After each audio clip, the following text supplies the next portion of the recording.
Broadcasting from the business capital of the world, this is the Podcast Business News Network.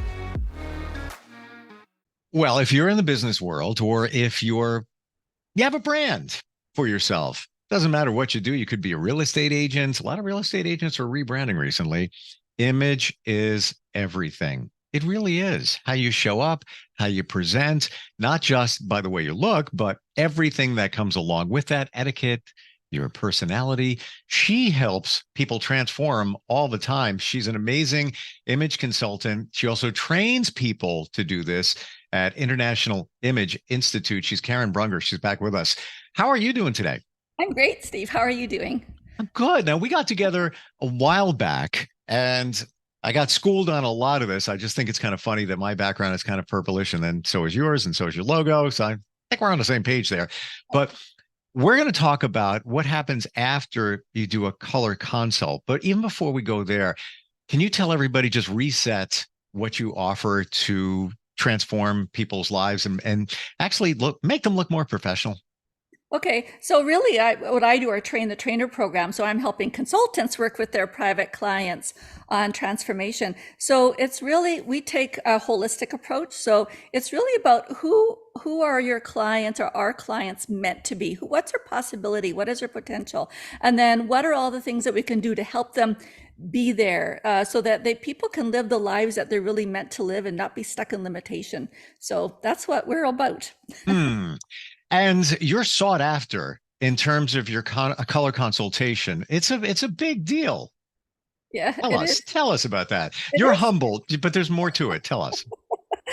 Yeah. So color analysis is really enjoying a big resurgence right now. I haven't seen it I think this is busier actually than when it was in the 80s, and I was in the 80s doing this. So yeah, because color analysis, for me, I believe it's the first step, because color is vibration. And when you wear the colors that match your vibration, then you can amplify your presence, amplify who you are, really step more into your personal power, and then look healthy and vibrant every day rather than, sickly or, with no energy. So for me, color is really important. I tend to be a bit of a purist with color. And I know some people like to experiment with color and wear colors that are in fashion. But even then, even if you're going with the colors that are in fashion, but what are which colors that are in fashion? Like how can you modify or how can you tweak them so that they're your colors, so that you are being your best instead of, being the fashion horse or whatever, right? The mannequin. Do you find a lot of times when it comes to color that we'll look at ourselves and say, I don't look good today. I don't know what it is, but it's really going back to what we're wearing.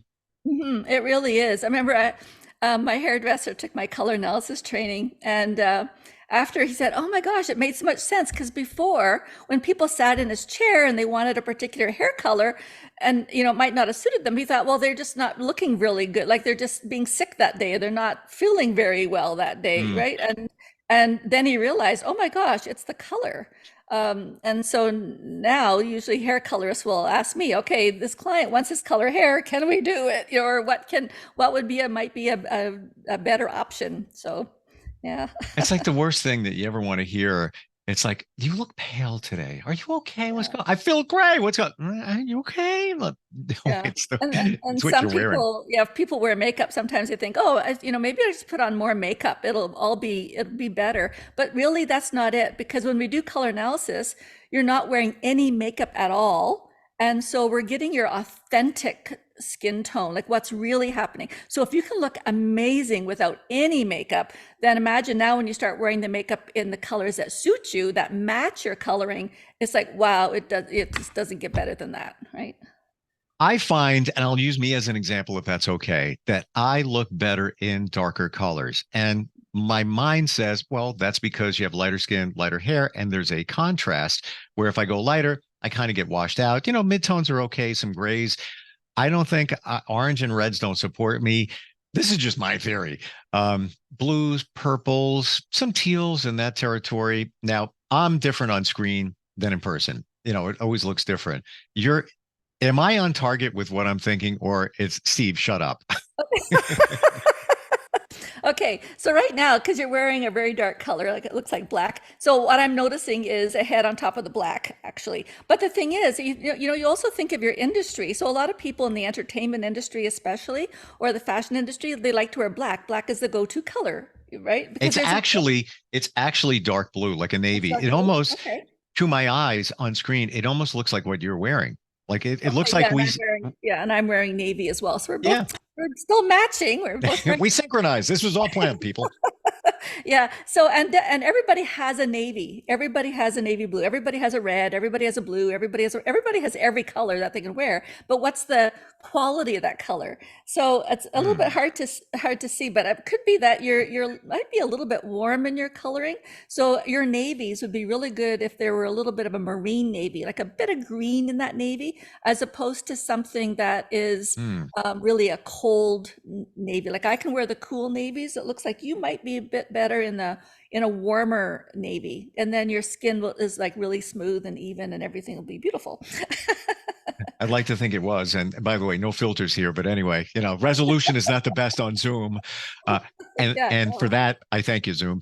Um, that opens up a whole new door, Karen, to this color situation because you would say to somebody, well, you look good in the navy blue, but with a little aquamarine, a little green tint, finding those colors is a challenge because it's a challenge enough to find, a shirt or a dress or whatever that it fits well. I feel good in it.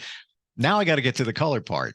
So there's a lot going on there. And then you buy something, gosh forbid you get a pull on it or something happens to it. And that's like, oh, that's why. And as a man, I'm going to admit, I buy multiple pairs of shoes. I find something I like. They fit good. They feel well. I just and I'll find a company and I'll just buy this one particular company. And by the way, the shoes are only and they're casual. They're only like $40 a piece. I must have bought in the last year and change 7 pairs. Not even kidding. I've got them. They're not even used. There's just people compliment me on them. But my point here is, you find something you like, and then something goes wrong with it.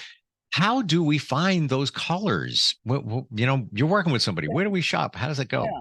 Yeah, and that it definitely is challenging. It's one of the reasons I stopped doing the personal shopping. Was the first thing I cut out of my private Mm, practice was the personal shopping, or I would take interns with me to help me shop because it could be very challenging.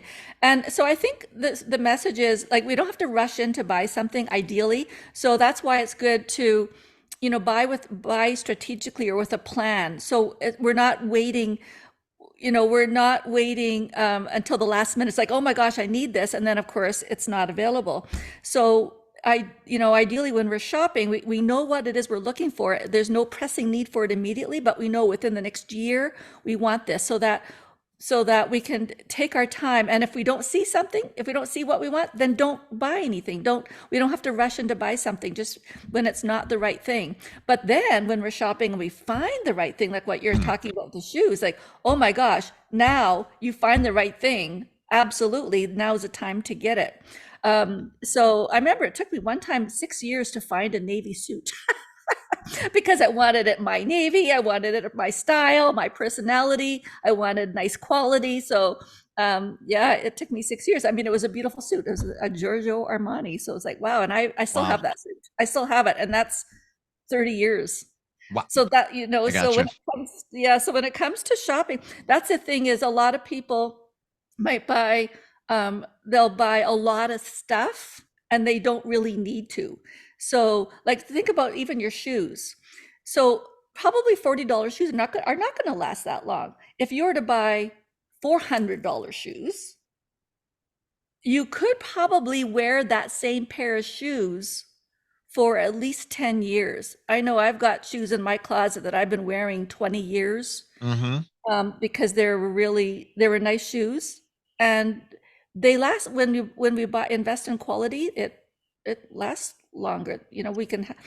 We can have those things in our, and the thing is, that's why it's so important to get it right, because when we get everything right about that item, we love it so much, we always want to have it.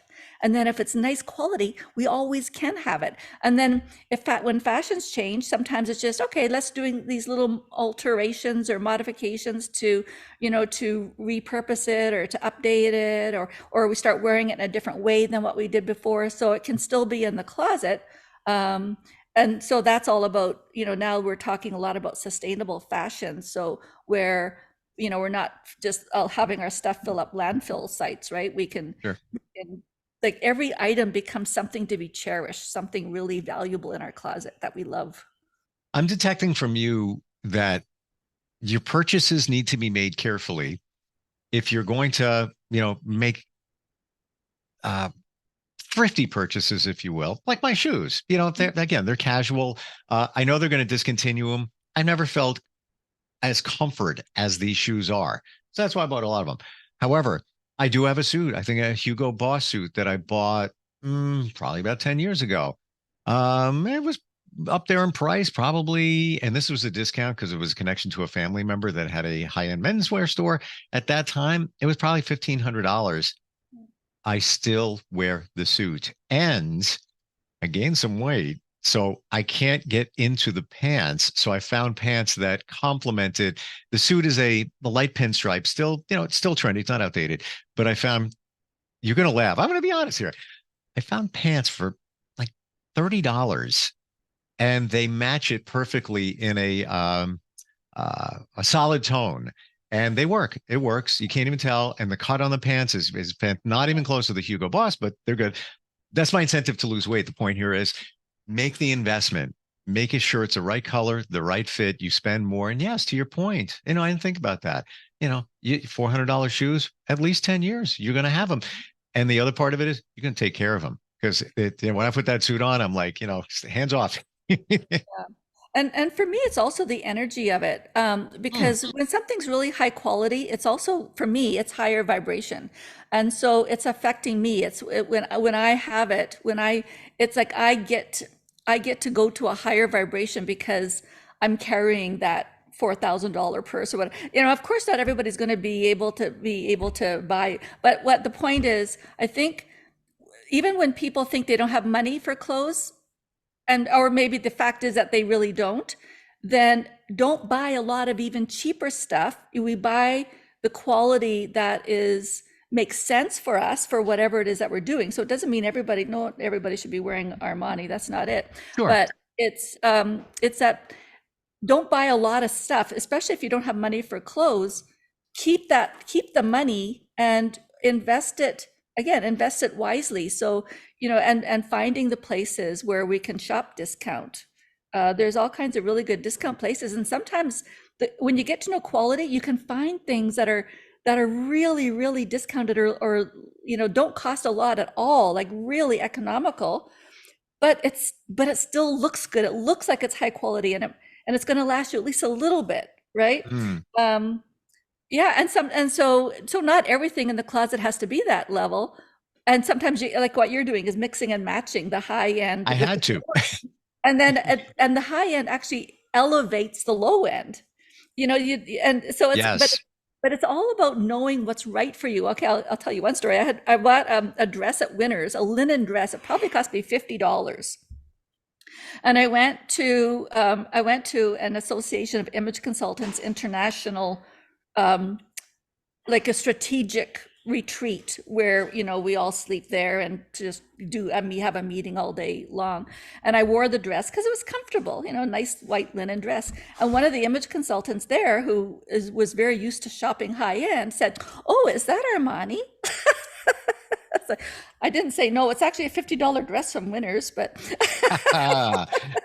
The secret stays here.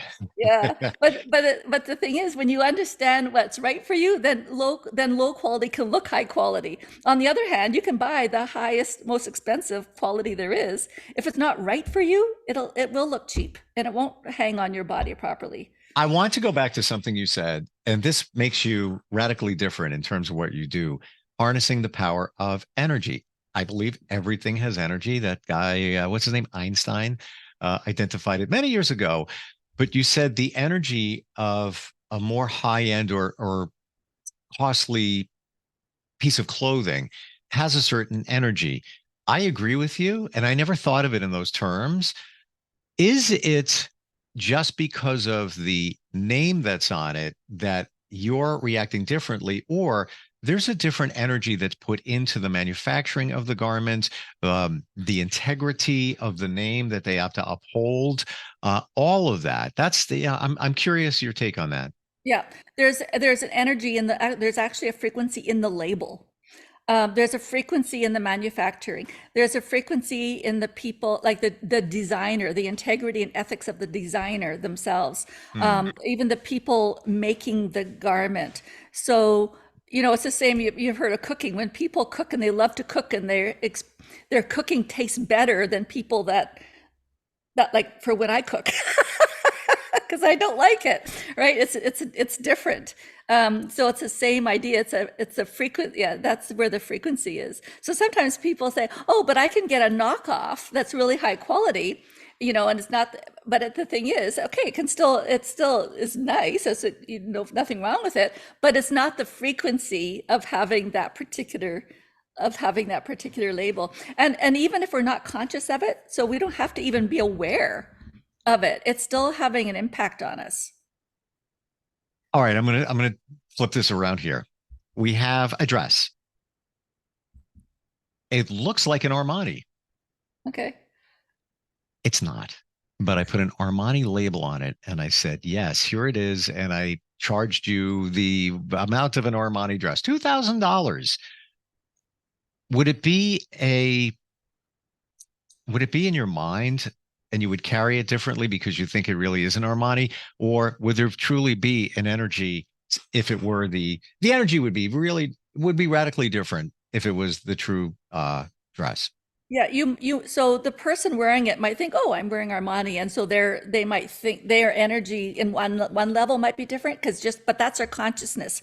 The thing is, the lack of ethics on the part of the person that put the label there and is selling it, like you could say almost illegally or unethically as an Armani when it isn't, that energy is there. Oh, I didn't Right? think of it that way. Yeah, I wouldn't want to do that because the lack of ethics, right, I is never thought of it that way. So, it's a negative energy that's coming off of it. Well, final question on this, because I'm intrigued. I've never talked to a style consultant, image consultant that talks about energy, but somebody who knowingly picks up a pocketbook knockoff, yeah, it's got a Coach bag. It's $25. She knows it. And it's like, whatever. It looks like it, eventually the zipper is going to break, all of that. Um, what's coming from that? Is it really a bad thing that you're walking around with that knockoff in terms of negative energy? yeah, so okay, because there's two different types of knockoff. So one type of knockoff is we see something we really like, we're inspired by that, and we create it something similar but with our own label. So then and so that's okay because that has the energy or the frequency of our own label, right? But if we knock something off and we and we also steal their logo or steal that label, that's where it's going to be a low frequency item. Like Wow. if we're selling it pretending that it's something that it isn't, that's where it's a low frequency. But if we're just inspired by it, I mean, most clothing around, I mean, everything's been inspired, everything's pretty much been created at one point or another.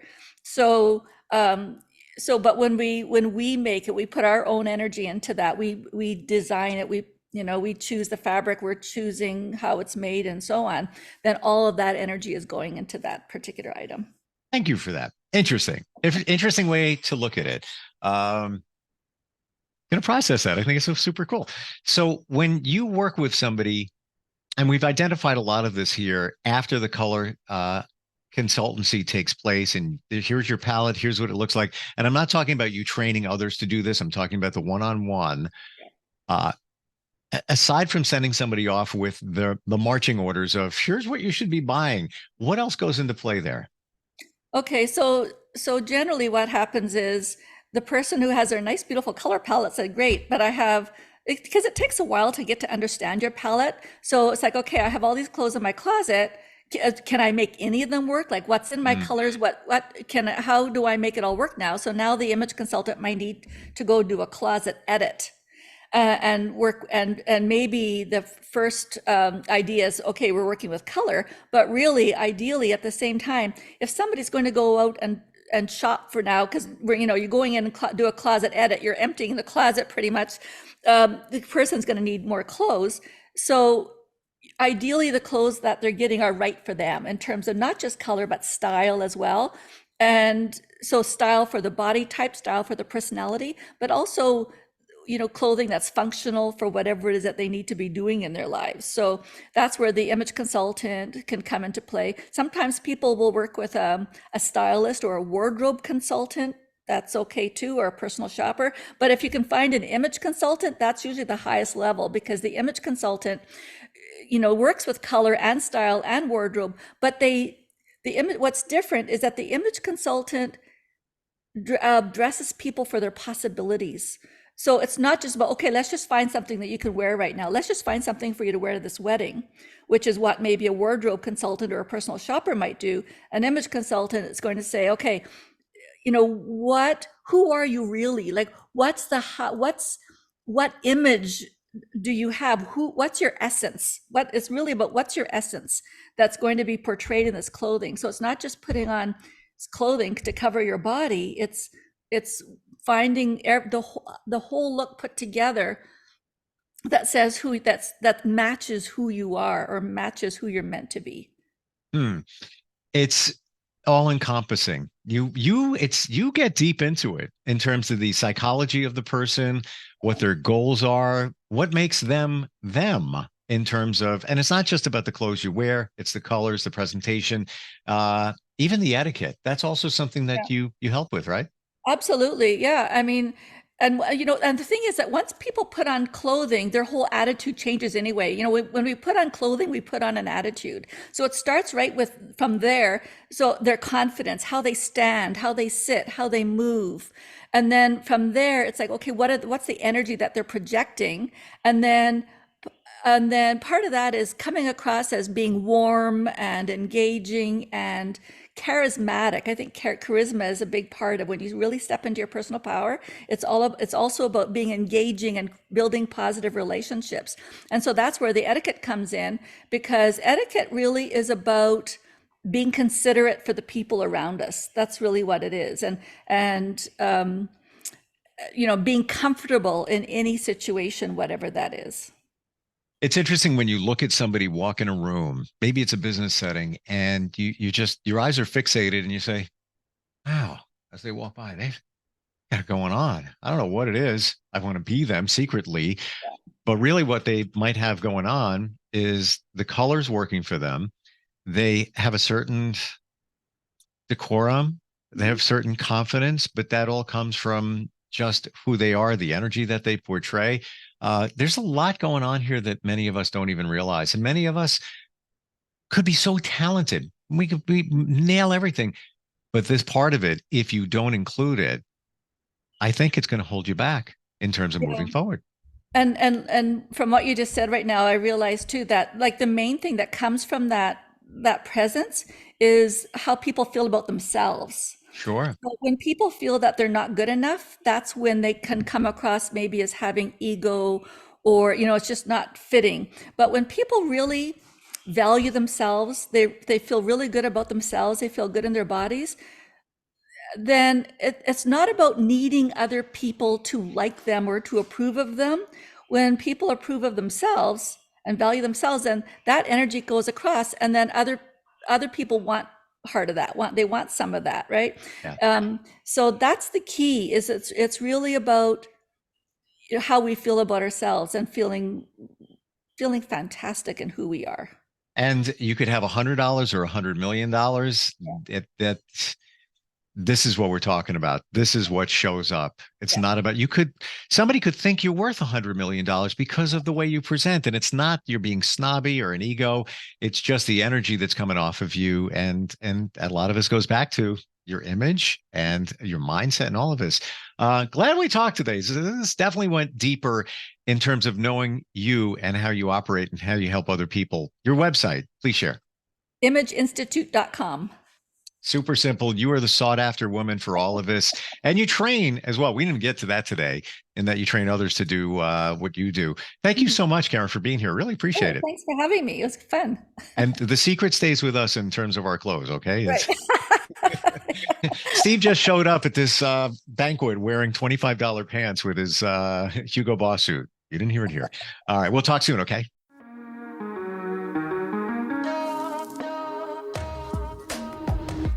Broadcasting from the business capital of the world, this is the Podcast Business News Network.